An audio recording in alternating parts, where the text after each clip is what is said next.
Speaker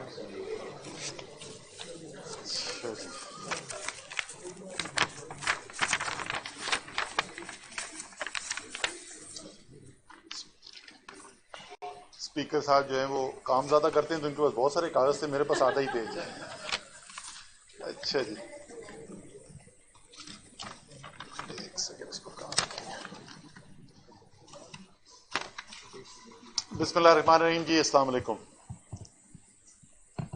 speaker صاحب، فواد چودھری صاحب، موحد یوسف، باقی تمام حاضرین، سامعین، خواتین و حضرات، السلام علیکم. جمہوریت کا عالمی دن، وہ دنیا میں جمہوریت کے جو حالات ہیں وہ ادھر سے واضح آپ کو نظر آ رہے ہیں. ایک آخری کیل پہ لٹکی ہوئی ہے جمہوریت، اور یہ میں مذاق نہیں کر رہا. جمہوریت انڈر چیلنج ہے دنیا کے اندر. اور پچھلے آپ اگر 20 سال کی دنیا کی ارتقا دیکھیں تو آپ کو نظر آئے گا کہ ایکسٹریمزم بڑھ رہی ہے، عدم برداشت بڑھ رہا ہے. ووٹر جو ہے، ووٹر ایکسٹریمزم کو سپورٹ کر رہا ہے. اور آپ نے ایسے جمہوری ممالک جہاں بہت پرانی روایات ہیں، بہت جہاں پر اسٹیبلشڈ ڈیموکریسیز ہیں، جمہوریت ہے، وہاں پر بھی آپ دیکھ رہے ہیں کہ ایسے مناظر اور ایسی کشیدگی دیکھنے کو نظر آ رہی ہے جو پہلے کوئی سوچ نہیں سکتا تھا. یہ اب میرے خیال میں ہم سب کی سوچ سے باہر تھا کہ فزیکل حملہ ہوگا امریکن کانگریس کے اوپر، اور ہمارے اسپیکر صاحب کی جو ہم مرتبہ ہیں نینسی پلوسی، ان کی کرسی پہ قبضہ ہو جائے گا اور لوگ اسلحہ لے کے واشنگٹن ڈی سی پہنچ جائیں گے کیونکہ ان کو الیکشن کے ریزلٹس پسند نہیں آ رہے تھے. میں بہت لوگوں کو بتا چکا ہوں، باقی سب جن کو اس میں انٹرسٹ ہے، ایک نیٹ فلکس کے اوپر ڈاکیومنٹری ہے سوشل ڈائلیما کے نام سے. جس نے نہیں دیکھی وہ ضرور دیکھے، اور آپ کو سمجھ میں آئے گا یہ جو ایک دم سے دنیا میں شدت بڑھتی جا رہی ہے، وہ کشیدگی بڑھتی جا رہی ہے، اس میں یہ جو نیا میڈیا ہے اس کا کیا کردار ہے. اور اس پہ میں ابھی واپس آؤں گا کیونکہ فواد چودھری صاحب کا یہ آج کل کافی کیا کہنا چاہیے انٹرسٹ کا ٹاپک ہے. اچھا جی، پاکستان کے اندر جمہوریت جو ہے کیا مضبوط ہوئی ہے نہیں ہوئی ہے؟ تو میرے خیال میں کوئی بھی مبصر جو منصفانہ طور پر یہ اس بات کا جائزہ لے گا تو وہ اس بات سے اتفاق کرے گا کہ پاکستان میں جمہوریت میں بہتری آئی ہے، مضبوطی آئی ہے. اس میں مزید کیا گنجائش ہے بہتری کی، ابھی اس پہ بات کرتے ہیں. لیکن یاد رکھیں یہ وہ ملک ہے جس کی پہلے 65 سال میں ایک بھی پیسفل ٹرانسفر آف پاور ایک سویلین حکومت سے دوسری حکومت کو نہیں ہوا تھا. آج سے کوئی بہت پرانی بات نہیں ہے. یہ 2013 میں پہلی دفعہ پیسفل ٹرانسفر آف پاور ہوا، ٹرانزیشن ہوئی ایک سویلین حکومت سے دوسری حکومت کو. یہ جو ابھی دور چل رہا ہے 13 سال جس کو بھی ہو چکے ہیں، یہ پاکستان کی تاریخ کا سب سے لمبا کنٹینیوس پیریڈ ہے جس کے اندر ڈیموکریٹک پروسیس نے کام کیا ہے. تو جو بالکل بنیادی اصول ہے، جو جمہوریت کا ڈھانچہ ہے، وہ تو اب پاکستان میں پورا ہو رہا ہے. سیاسی پارٹیاں ہیں، الیکشنز ہوتے ہیں، لوگ منتخب ہو کر آتے ہیں، اور منتخب ہونے کے بعد وہ اسمبلیوں کے اندر بھی بیٹھتے ہیں، اور جیسے اسپیکر صاحب بتا رہے تھے وہ بل بھی پاس کرتے ہیں. عدلیہ بھی ہے اور عدلیہ آزاد فیصلے بھی کرتی ہے، اور میڈیا بھی ہے اور کھول کر تنقید بھی کرتا ہے. حکومت بھی ہے جو اپنی اپنی استطاعت کے مطابق، اپنی ترجیحات کے مطابق عوام کے کام کرنے کی کوشش بھی کرتے ہیں. لیکن ہر نظام جو ہے اس کے اندر بہتری کی گنجائش ہوتی ہے. اور جیسے میں نے کہا کہ یہ جمہوریت خاص طور پہ ایک ایسی چیز ہے جس کا اگر آپ مسلسل دفاع نہ کرتے رہیں تو کبھی بھی ایسا وقت نہیں آتا کہ جس میں آپ مکمل طور پہ مطمئن ہو جائیں، بولیں کہ اب تو بس خطرہ ٹل چکا ہے اور اب ہم بالکل ٹھیک راستے پر آ گئے ہیں. میں نے آپ کو امریکہ کی مثال دی، 200 سال سے زائد متواتر وہاں پر جمہوریت چل رہی ہے، اور اس کے باوجود اگر آپ حقیقی معنوں میں جمہوریت کو دیکھیں تو ڈیموکریسی، اور یہ میں نہیں کہہ رہا، یہ امریکہ کے اپنے کامنٹیٹرز کہتے ہیں، democracy is under stress in America, اور یہی چیز ہمیں بہت سارے اور ممالک میں ملتی ہے. تو ظاہر ہے پاکستان جہاں پہ صرف ابھی 13 سال ہوئے ہیں کنٹینیوس پروسیس کو، تو یہاں پر بھی بہتری کی بہت گنجائش موجود ہے. ایک مین اس کے پلرز اگر ہم اٹھا کر دیکھیں، عوام کے پاس یہ انتخاب کرنے کا حق ضرور ہوتا ہے، اور یہ میرے پاس ایک سیاستدان کے طور پر حق موجود ہونا چاہیے کہ میں عوام کے پاس جاؤں، میں اپنا پیغام ان کے سامنے رکھوں اور ان سے ووٹ مانگوں، اور اگر وہ منتخب کرتے ہیں تو میرا حق بنتا ہے کہ میں قومی اسمبلی کے اندر آؤں اور قومی اسمبلی میں آ کر اپنی شرکت کروں، اور اگر میری پارٹی جس سے میرا تعلق ہے وہ حکومت کا حصہ بن گئی تو حکومت بھی بنائے منتخب نمائندے عوام کے.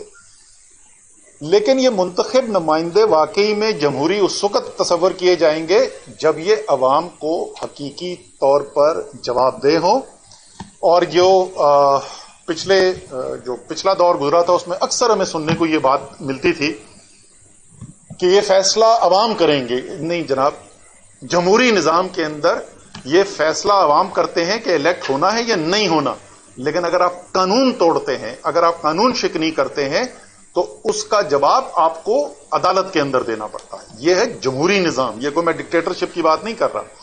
اس لیے یہ جو عمران خان ہر وقت بات کرتے رہتے ہیں احتساب کی، فواد چودھری ہر 10 دن کے بعد ایک پریس کانفرنس کر دیتے ہیں اس ایشو کے اوپر، کیا ان کو بہت شوق ہے؟ یہ کیا دوسرے اپوزیشن کو تنگ کرنے کے لیے کرتے ہیں؟ یہ اس لیے کرتے ہیں کہ جب تک یہ عنصر ہم یہاں پر اس ملک کے اندر قابل عمل نہیں بنائیں گے، حقیقی معنی میں جمہوریت ہو ہی نہیں سکتی. آپ کے پاس یہ حق ہو کہ آپ مجھے ووٹ ڈال کر حکومت میں بھیج دیں، اس کے بعد میری مرضی ہے، میں لوٹوں کسوٹوں پیسہ بناؤں جو مرضی کر دوں، مجھے آپ پوچھنے والے نہ ہو، میں آپ کو ہر بات کا جواب دوں، یار 5 سال کے بعد ووٹ کے بعد مجھے جواب دینا. یہ جمہوریت نہیں ہوتی. تو ایک بہت اہم عنصر کہ اگر ہم جمہوریت کو یہاں سے آگے مضبوط کرنا چاہتے ہیں تو ایک ایسا احتساب کا نظام جو کہ اگر میں غلطی کروں حکومت میں بیٹھ کے تو مجھے کٹہرے میں کھڑا کر سکے، اور کٹہرے میں کھڑا کر کے پھر مجھے سزا بھی دے سکے، یہ ایک اہم عنصر ہے. تو ایک تو یہ ایریا ہے جس کی بہتری کی ضرورت ہے. دوسرا، آزاد عدلیہ کے بغیر جمہوریت مکمل نہیں ہوتی، اور مجھے یقین ہے کہ قومی سلامتی کو خطرہ ہو گیا. اچھا،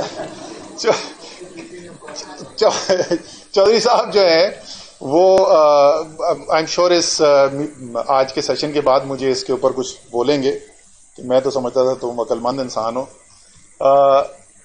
جس وقت عدلیہ کی مہم چلی 2007 میں، اور اس کے بعد خاص طور پہ جس وقت میڈیا کے اوپر بندشیں لگیں، تو اسد عمر بھی اس وقت سیاست میں ہی تھا، ہم بھی سڑکوں پہ نکل آئے، ہم کالی پٹیاں پہن کے پھرتے تھے. مجھے بھی اٹھا کے وہ موبائل پولیس وین میں ڈال کے درخشاں تھانے میں بند کر دیا گیا اور FIR کاٹ دی گئی. تو اس کے بغیر تو تصور ہی ممکن نہیں ہے کہ ایک آزاد عدلیہ ہو. لیکن عدلیہ حکومت کے اثر و رسوخ سے تو آزاد ہونی چاہیے، لیکن عدلیہ قانون سے بالا تر نہیں ہو سکتی. یہ جمہوریت نہیں.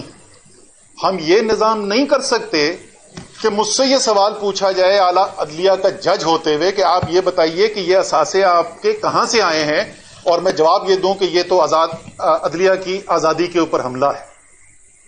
آپ کو جواب دینا پڑے گا، آپ قانون سے بالا تر نہیں ہیں. یہ ساری ایک پروسیس آف ایوولوشن ہوتا ہے، ایک عمل ہے جس سے گزرتی ہیں سب قومیں. تو ہم کوئی ایسی چیز نہیں دیکھ رہے کہ جس کو دنیا نے نہ دیکھا ہو، لیکن ہم نے وہ بیلنس کریٹ کرنا ہے جہاں عدلیہ جو ہے وہ قانون کو انٹرپریٹ کرنے کا آخری اختیار ان کے پاس ہو، حکومت کے اوپر ایک چیک اینڈ بیلنس ہو، لیکن یہ نہ ہو کہ پھر وہ ان کے اوپر چیک اینڈ بیلنس صرف ایک ہی ہو سکتا ہے اور وہ قانون کا ہے. اور اگر قانون سے بالا تر ہو جائیں تو پھر ظاہر ہے وہ جمہوریت نہیں ہے. تیسری چیز جو ہے جو بہت ضروری ہے وہ پارلیمان ہے. پارلیمان جو ہے 2 حصے ہیں، اس کے اندر حکومت ہے، اس کے اندر اپوزیشن ہے، اور اپوزیشن کا کام ہے آئیں وہ تنقید کریں، حکومت کے کام کے اوپر کڑی نظر رکھیں، احتساب کے کھٹیرے میں کھڑی کریں، پارلیمان میں سوال اٹھائیں، قانون سازی کے اوپر کریں، یہ اس کے بغیر جمہوریت مکمل نہیں ہو سکتی.